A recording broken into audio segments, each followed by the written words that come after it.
नमस्कार साथी मित्रों, आपનું હાર્દિક સ્વાગત છે આપની યુટ્યુબ ચેનલ ગુજુ સ્ટારમાં। મિત્રો, તમે ચેનલમાં નવા હો તો લાઇક અને સબસ્ક્રાઇબ કરજો અને તમારા મિત્રો વર્તુળમાં શેર કરજો। મિત્રો, આજે આપણે વાત કરીશું સ્ટાફ નર્સ વર્ગ 3ની જે ભરતીની જાહેરાત આપી છે એના વિશે। આ જાહેરાતમાં આપણે જોઈશું કોણ ફોર્મ ભરી શકે છે, કેટલી ઉંમર સુધી ભરી શકે છે અને શૈક્ષણિક લાયકાત શું છે, તેમજ કેટેગરી વાઇઝ જગ્યાઓ કેટલી આપવામાં આવેલી છે, આ તમામની વિગતે ચર્ચા કરીશું।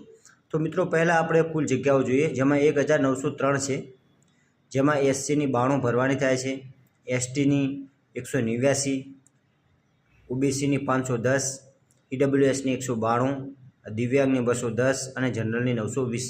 કુલ મિત્રો 1903 જગ્યાઓ પર ભરતી થશે।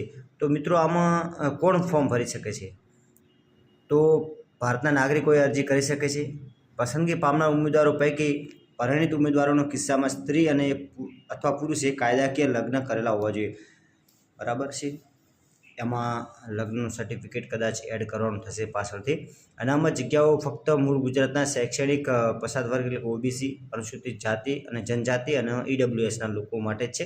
બહારના રાજ્યોમાંથી જે એપ્લાય કરશે એમના માટે નથી। મહિલાઓ માટે 33 જગ્યાઓ અનામત છે, જે તે કેટેગરી સામે સરભર કરાશે। એટલે કે ઓબીસીમાં 510 જગ્યાઓ છે, તો એને 33% મહિલાઓની જે જગ્યાઓ થતી હશે એ મુજબ ઓબીસીનીમાંથી જ ભરાશે। એટલે કે મહિલા જે કેટેગરીમાં અરજી કરે છે એ કેટેગરીની 33%માંથી અમને મળવાપાત્ર થશે। એવી જ રીતે માજી સૈનિકોની પણ 10% અનામત છે, એ બી જે તે કેટેગરીમાંથી સરભર કરાશે। દિવ્યાંગો માટે 4% અનામત છે, એ બી જે તે કેટેગરીમાંથી સરભર કરાશે। તો મિત્રો, આનું પગાર ધોરણ શું? તો મિત્રો, આનું પગાર ધોરણ સારું એવું છે। 40,800 ફિક્સ માસિક પગાર છે। પહેલાં 5 વર્ષ સુધી તમને ફિક્સ આપવામાં આવશે, અન્ય કોઈ ભથ્થા મળવાપાત્ર નથી। ત્યારબાદ તમને 7મા પગાર પંચ મુજબ પે મેટ્રિક્સ લેવલ 5 પગાર ધોરણ 29,200 અને 92,300 અથવા સરકારશ્રી દ્વારા જે નિયત કરવામાં આવશે એ મળવાપાત્ર થશે। એના પછી શૈક્ષણિક લાયકાત જોઈએ। ઇન્ડિયન નર્સિંગ કાઉન્સિલ અને ગુજરાત નર્સિંગ કાઉન્સિલ દ્વારા માન્ય સંસ્થાઓ જે બી સરકારે જાહેર કરેલી છે, બીએસસી નર્સિંગ ડિગ્રી ધરાવતા હોય એમના દ્વારા જે માન્ય સંસ્થાઓ છે એમાંથી તમે નર્સિંગ કરેલું હોવું જરૂરી છે। એના વિગતે અંદર ચર્ચા કરેલી છે। એ મુજબનું તમે સર્ટિફિકેટ અથવા લાયકાત ધરાવતા હશો તો તમે અરજી કરી શકો છો। મિત્રો, કોમ્પ્યુટરનું બેઝિક નોલેજ હોવું જરૂરી છે। એના માટે ખાસ કંઈ નથી, પરંતુ સરકારનો એક ઠરાવ છે 2008નો, એ મુજબ તમને માર્કશીટ અથવા ધોરણ 10, 12 કે કોલેજમાં કોઈ પણ જગ્યાએ કોમ્પ્યુટર વિષય સાથે તમે પાસ કરેલો હશે તો બી માન્ય ગણાશે। એ બાદ અનુસૂચિત જાતિ, જનજાતિ અને સામાજિક શૈક્ષણિક રીતે પછાત અને આર્થિક રીતે નબળા વર્ગના જે લોકો છે, મિત્રો, અનુસૂચિત જાતિ, જનજાતિ અને સામાજિક શૈક્ષણિક રીતે પછાત જે અને આર્થિક રીતે નબળા વિદ્યાર્થીઓ છે એમના માટે જ અનામતનો લાભ લે છે। અને એના સિવાય જે એસસીબીસીમાં જે આવે છે, ઓબીસીમાં, એ લોકોને નોન ક્રિમિનલ સર્ટિ રજૂ કરવાનું રહેશે। એટલે કે 1/4/2022થી 3/11/2024 દરમિયાન હોય તેવું પ્રમાણપત્ર ધરાવતા હોવા જોઈએ। એ મુજબ જ ઈડબ્લ્યુએસ કેટેગરીમાં જે બી આવતા હશે એમને 25/1/2019ના ઠરાવ મુજબ એક પ્રમાણપત્ર રજૂ કરવાનું રહેશે। ત્યારબાદ સરકારશ્રીના પ્રવર્તમાન જોગવાઈ મુજબ અનામત કક્ષાના જે ઉમેદવારો છે એમને બિન અનામત વર્ગના ઉમેદવારો સાથે નિયત ધોરણો વયમર્યાદા એ બધું લાગુ પડશે। તો મિત્રો, વયમર્યાદામાં અરજી કરવાની છેલ્લી તારીખ 3/11/2024 છે, ત્યાંથી 20 વર્ષથી ઓછી ના હોવી જોઈએ અને 40 વર્ષથી વધુ હોવી જોઈએ નહીં। એટલે મોટાભાગના લોકો 20 વર્ષથી ઉપરના જ છે, પરંતુ 40 વર્ષથી વધુ હોવી જોઈએ નહીં। અને કોઈ પણ તમામ કેટેગરીના ઉમેદવારોને જે બી છૂટ મળતી હશે એને બાદ કરતાં 45 વર્ષથી વધુ જોઈએ નહીં। કદાચ કોઈ 40 વર્ષના હોય અને 40-42 વર્ષના કોઈ છૂટછાટ મળતી હોય 5 વર્ષની, તો 46 થઈ શકશે નહીં, 45 વર્ષ સુધી વધુમાં વધુ અરજી કરી શકશે।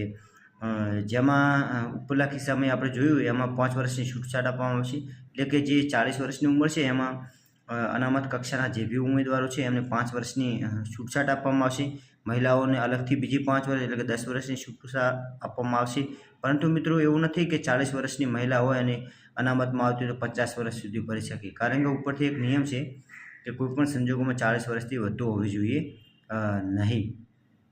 એટલે એના હિસાબે 40 વર્ષ સુધીના તમામ લોકો ભરી શકશે અને 45 વર્ષથી વધુ ના જોઈએ। એટલે કે જનરલના 40 વર્ષ અને કેટેગરીમાં આવતો 45 વર્ષ સુધી ભરી શકશે, એના સિવાય કોઈ ભરી શકશે નહીં. ત્યારબાદ જે માજી સૈનિક છે એમને પણ એક છૂટછાટ આપવામાં આવેલી છે, પરંતુ એમના કિસ્સામાં બે લાગુ પડે છે કે 45 વર્ષથી વધુ જોઈએ નહીં.